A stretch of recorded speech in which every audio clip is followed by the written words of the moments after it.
Igama lama kosikazi malibongwe. Malibongwe.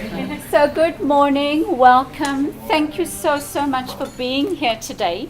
Today is a very important commemoration because on the 10th of December 1996, Tata Madiba signed the Constitution into being. So, and he did that in Sharpeville. And that was 21 years ago. So we use this Sabwa Human Rights Court to commemorate that auspicious occasion. And we also use that court to actualize our Constitution. Our Constitution, it is very important to know, is a transformative Constitution.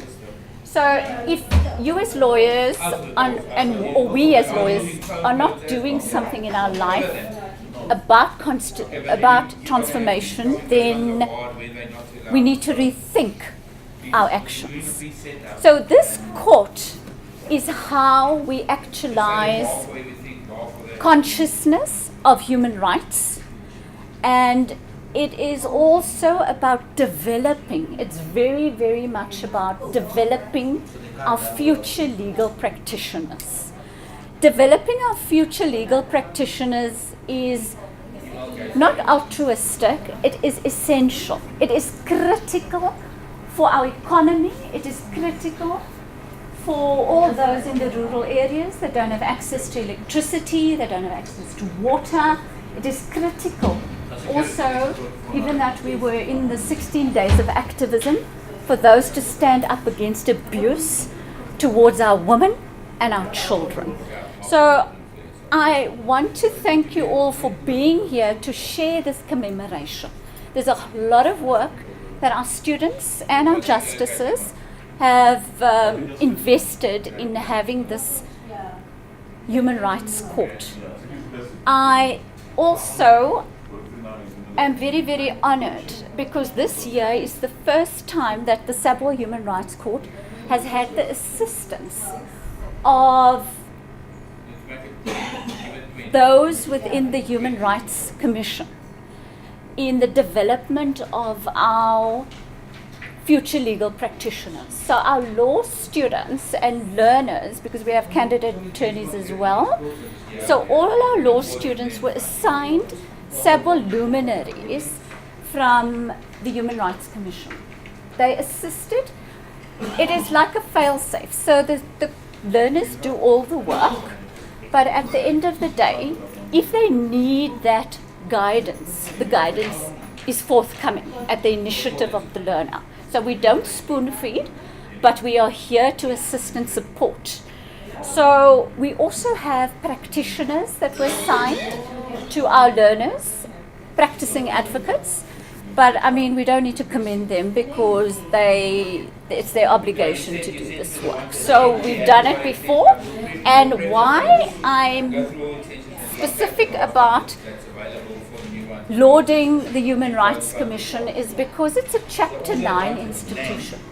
A Chapter 9 institution, our South African Human Rights Commission, is a vital institution in the country, and its independence is critical.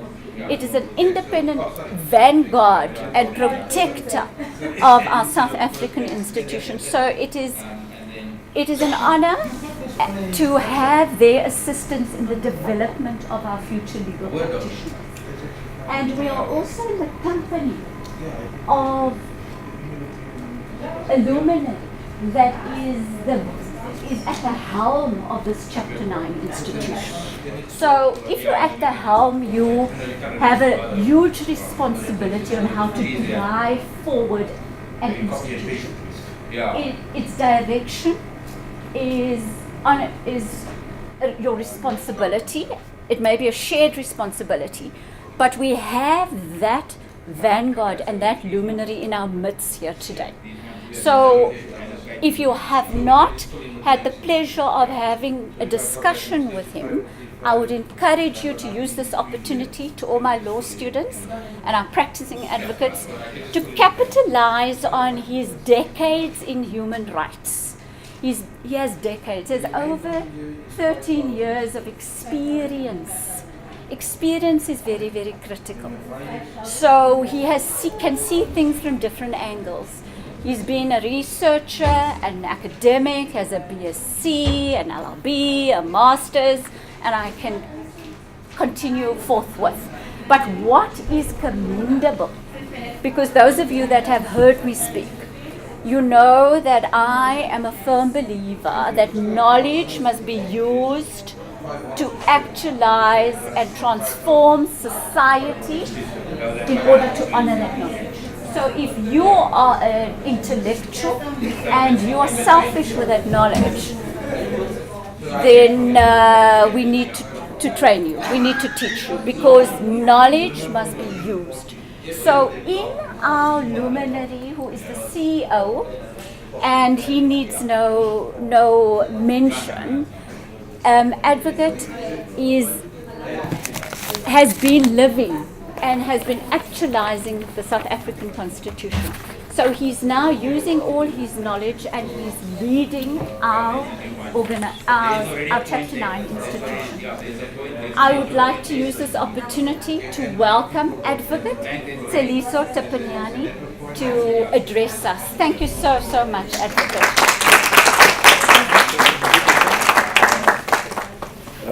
Thank you, my sister, and ladies and gentlemen and colleagues. It's definitely a pleasure for me to be with you today in this very exciting occasion. I must say I'm very shy, so I'm a little bit embarrassed by all the accolades which have been given to me. So, well, just a bit of a background. I joined the Human Rights Commission in 1996 as a head of research, and then in 2005 I became the CEO. Then I resigned in 2009, and I came back. Now I've just joined the commission again in June this year as the CEO. So I'm now into my 14th year in the Human Rights Commission. And so last night I was basically trying to figure out what should I say today in the 10 minutes I have. And I came across this very interesting quotation by Nelson Mandela. And he said, what is important is not only to attain victory for democracy, it is to retain democracy. And he says democracy and human rights are inseparable. And 22 years later, and I was asking myself, wow, so we attained democracy in 1994, and how well have we done in retaining it and sustaining it in the last 22 years, 23 years? And what are the successes and what are the challenges and what is the cost behind that? You know, it then also made me think then of the relationship between law, democracy, and institutions. And then I began asking myself, in view of the many challenges we have in our country today, as you quite well know, unemployment is quite high, poverty at 55%, which means out of every 2 South Africans, 1 is poor. Violence is still very high, violence against women and children and so forth. And this week, or recently, our economy has gone belly up. And there's still a news headline which I'm looking for, which hasn't come out. Because last week, Thursday, we got an email from Treasury that government is cutting 80 billion rand from all budgets of public bodies. So next year, April, my commission will be having a deficit of 3 million. And that news is not being told. So what went wrong in the last 22 plus years? And of course, what is also important in sustaining a democracy, we need very strong institutions. Not just the Human Rights Commission, the courts, and many others. So what is the state of health of our institutions? We also need law, because laws at the end of the day are nothing else but, you know, the manifestation of how people want to be governed. So we have had laws. How well have we effected those laws? And who is responsible for effecting those laws? is the lawyers and the courts. So how come 22 years or 2 decades later, we have all these problems? I don't want to talk about the problems in the judiciary. I don't want to talk about problems in the transformation of the legal profession. That's your issue. You know this well. But the issue is why. But I want to talk more about our institutions, not just the human rights commission, the judiciary and the state. Why have we undermined our institutions to be where we are today?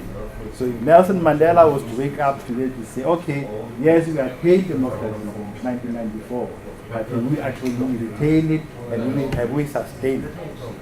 And one of the biggest challenges in any institution, in any country, any institution, you lack trust.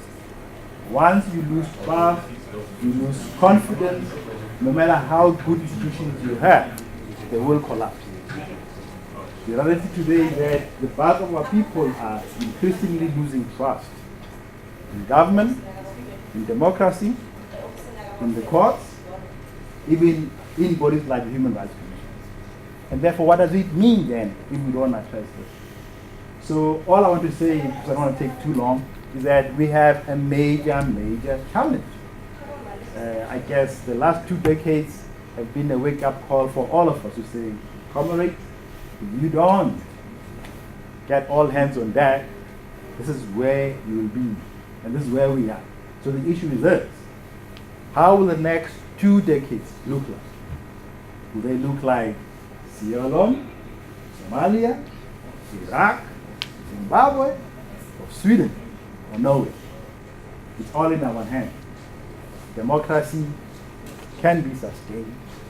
Human rights are crucial to democracy. We need strong institutions, we need good laws, we need men and women who can make these issues run properly, who can also inspire confidence and trust in our people. Talking about trust, we have over 14,000 public protests in our country because people are unhappy about lack of service delivery. We have abolished the death penalty, and we take pride in that. But how many people get killed in our country every week through mob justice? Because people no longer believe in the police, don't believe in the courts. And how long can we sustain this negative decline? There's an interesting book which I read called JCAT, How States Go Up and Go Down.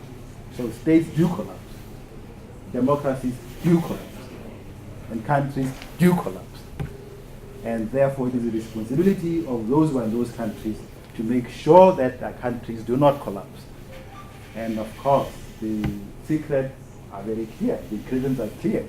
You need strong institutions, you need good laws, you need men and women who are committed to uphold democracy and those institutions, who can then inspire trust and confidence in their people.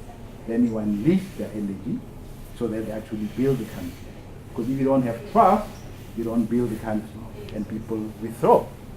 Zimbabwe is one example, Somalia is one example, and we are standing at a very interesting moment in our history.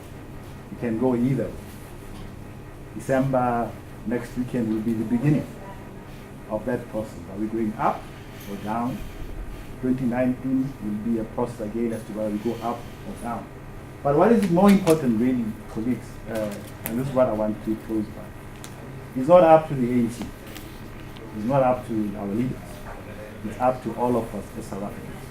What role do we play in sustaining our democracy? This democracy was not obtained by Nelson Mandela by himself. It was attained by the people of this country. And its sustainability depends on the people of this country. And if we don't get that right, definitely, I will not be here in 2 decades. I'll be somewhere else, a refugee somewhere else. Thank you. So thank you so much, Advocate. We really appreciate the benefit of your experience in human rights. I definitely, there's food for me to think about, because now I need to understand and think more about the trust I had no idea that trust was a critical element that was so integral to the confidence of our institutions, and that there's a possibility that has been corroded. What we now, next is that what we've done is this year for our Sable Human Rights Court, we're focusing on Section 25 of the Constitution. So Section 25 deals with land, and we're focusing on compensation when there has been expropriation. So because we are a court that raises consciousness, we want to enjoy the benefit of the written heads of argument and the oral argument of our learners, because they're the future. Perhaps where we have erred and we're not seeing it in a particular way, they can highlight the way forward, or together we can refine and determine the depth of Section 25 of the South African Constitution.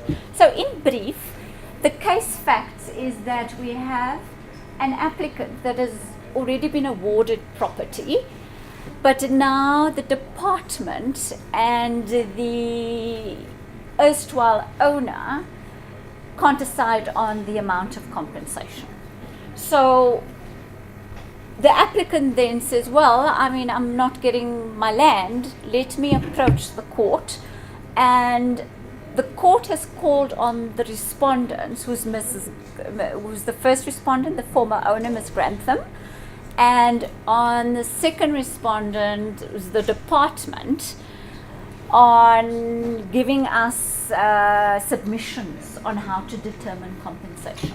So those of you will know that compensation in terms of certain case law, they indicate that market value can be a starting point because it's objectively determinable. So we interrogate that, we interrogate all the other factors, and we want to know whether market value, is that the correct starting point? Do we start from perhaps Section 25?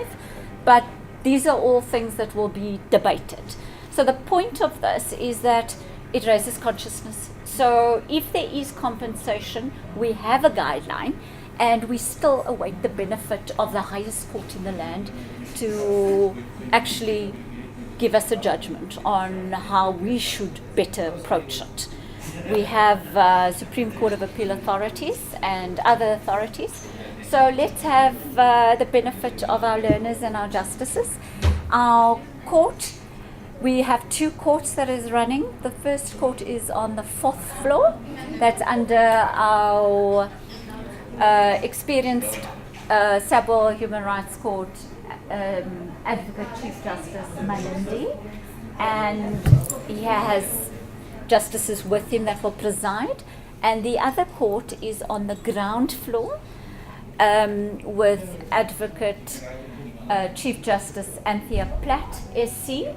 So both those SCs lead the courts with the accompanying justices. The court has two themes, and that's the best interest of the learner, because we are a moot court. So the best interest of the learner is paramount. I'm not sure that happens in the Gauteng division or the High, because they're the best interests of,